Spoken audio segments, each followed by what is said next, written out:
All right, y'all. So today I want to talk about some truly insane news. Specifically, we're going to talk about the Indiana Jones film that came out 2 years ago. I don't know if y'all remember it, but it was called Indiana Jones and the Dial of Destiny. Now, just to give you a little background on Indiana Jones and me, I love the Indiana Jones franchise. I love the first three movies. My personal favorite is the second one, but that's just because I love how absurd it is. And I don't even mind the fourth one, but the biggest problem with Indiana Jones is that it just, as a franchise, has really, it's kind of just, it already ended with the third movie, in my opinion. And they just keep trying to make new movies. And Harrison Ford's not getting any younger.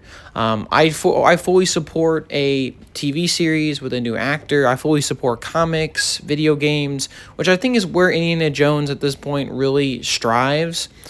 That being said, they made, a few years ago, they made Indiana Jones, The Dial of Destiny.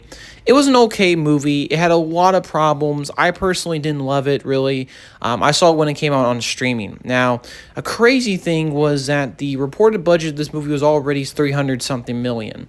Well, recently, thanks to some British tax information releasing, because the studio's there, when you film a movie in the UK, you got to file what your actual budget of the movie is.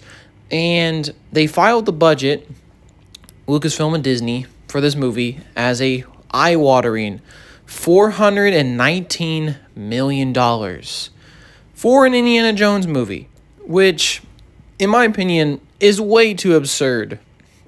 Way too absurd of a budget for an Indiana Jones movie that is a legacy sequel to Kingdom of the Crystal Skull, which wasn't really beloved, and I don't think did gangbusters at the box office.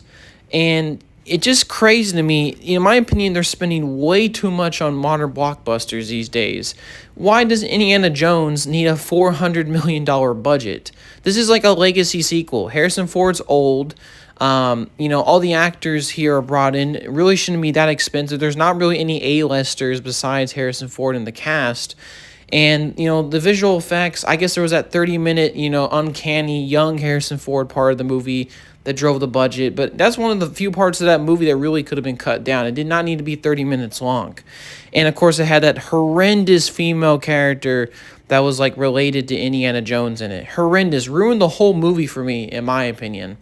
I don't know how the hell this movie cost $400 million, and they definitely lost a lot of money. I don't even think it made back its reported budget. And, of course, when you add in some movie math in it, this was a bomb. So, that's my quick thoughts on this crazy, absurd budget for Indiana Jones and the Dial of Destiny. Really, Hollywood needs to take a lesson from this and stop spending absurd amounts on movies. All right, y'all, hope you have a good day. Peace, y'all.